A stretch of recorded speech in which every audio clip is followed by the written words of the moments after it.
Assalamualaikum warahmatullahi wabarakatuh. Siswa dan siswi kelas 9, sebelum kita memulai pelajaran kita pada hari ini, kita akan berdoa terlebih dahulu.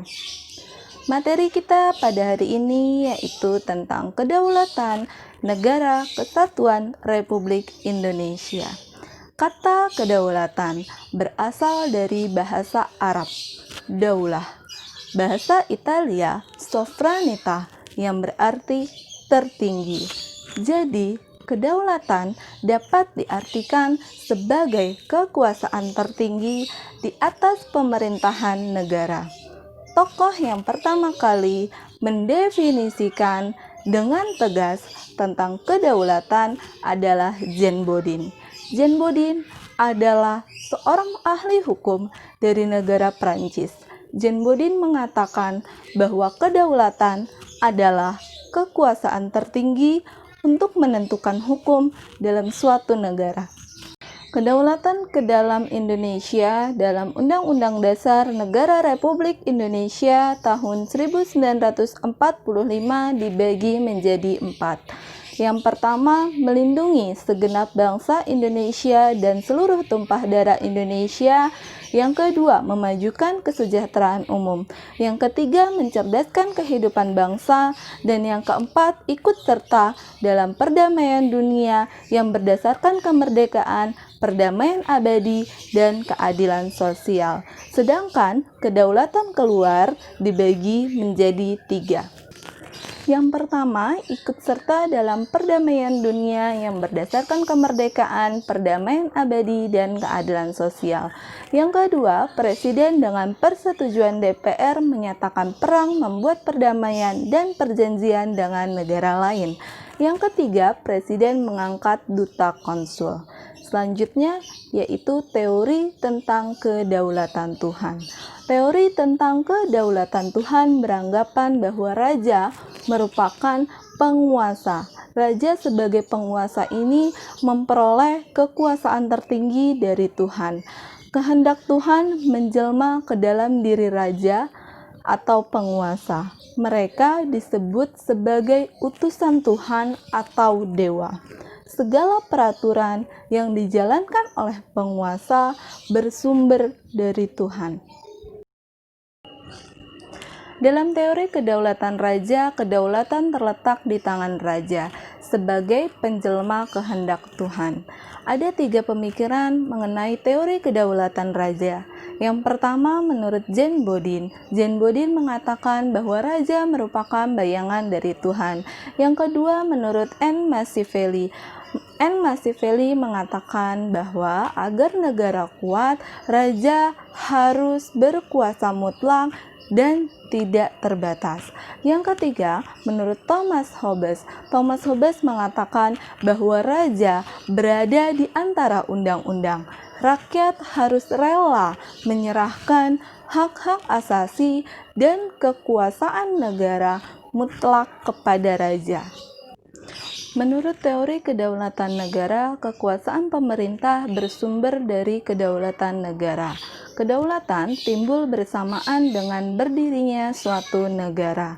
Negara dianggap sebagai sumber kedaulatan yang memiliki kekuasaan tidak terbatas. Negaralah yang menciptakan hukum.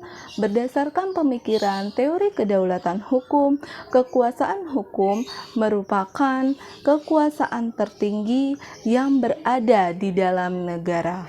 Kekuasaan pemerintah berasal dari hukum yang berlaku. Berdasarkan pemikiran teori kedaulatan rakyat, rakyat merupakan kesatuan yang dibentuk oleh individu-individu melalui perjanjian masyarakat. Rakyat sebagai pemegang kekuasaan tertinggi memberikan sebagian hak-haknya kepada penguasa untuk kepentingan bersama.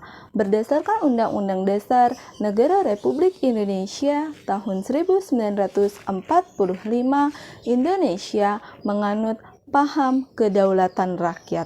Adapun perubahan gagasan dalam Undang-Undang Dasar Negara Republik Indonesia tahun 1945 memuat perubahan pada cara rakyat memberikan mandat terhadap penyelenggaraan kekuasaan negara. Misalnya, presiden sebagai penyelenggara salah satu cabang kekuasaan negara yang pada awalnya dipilih oleh MPR, kini dipilih langsung oleh rakyat, tidak lagi oleh MPR. Hukum dan demokrasi merupakan dua hal yang tidak dapat dipisahkan. Sejatinya, di dalam konsep demokrasi terdapat berbagai prinsip kedaulatan rakyat. Adapun konsep negara hukum terdapat beberapa prinsip negara hukum. Keduanya saling berjalan beriringan. Dalam masa demokrasi terpimpin, pemberlakuan Undang-Undang Dasar Negara Republik Indonesia tahun 1945 membawa sejumlah konsekuensi pada aspek ketatanegaraan, misalnya sistem pemerintahan atau presidensial. Di dalamnya, tanggung jawab ada di tangan presiden, sedangkan menteri-menteri merupakan pembantu presiden. MPR dan DPR segera dibentuk kendati sifatnya masih sementara karena belum diadakan pemilihan umum. Sistem presidensial dilaksanakan di Indonesia pada awal kemerdekaan dan dilaksanakan kembali setelah Dekret Presiden 5 Juli 1959 hingga saat ini. Pada sistem presidensial, ciri-cirinya dibagi menjadi 3. Yang pertama, presiden yang dipilih oleh rakyat menjadi kepala pemerintahan. Yang kedua, presiden dan parlemen atau Dewan Perwakilan Rakyat tidak bisa saling menjatuhkan. Yang ketiga, presiden dan parlemen mempunyai tugas masing-masing yang jelas. Melalui pengawasan DPR terdapat kewajiban bagi pemerintah untuk bermusyawarah dengan DPR mengenai berbagai masalah yang menyangkut kepentingan rakyat.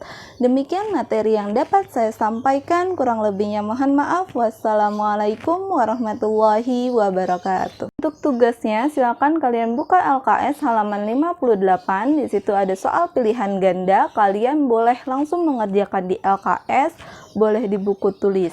Kalau di buku tulis jawabannya saja, jangan lupa tulis nama, kelas, dan tanggal. Setelah selesai, kalian kirimkan hasil pekerjaan kalian kepada saya. Terima kasih.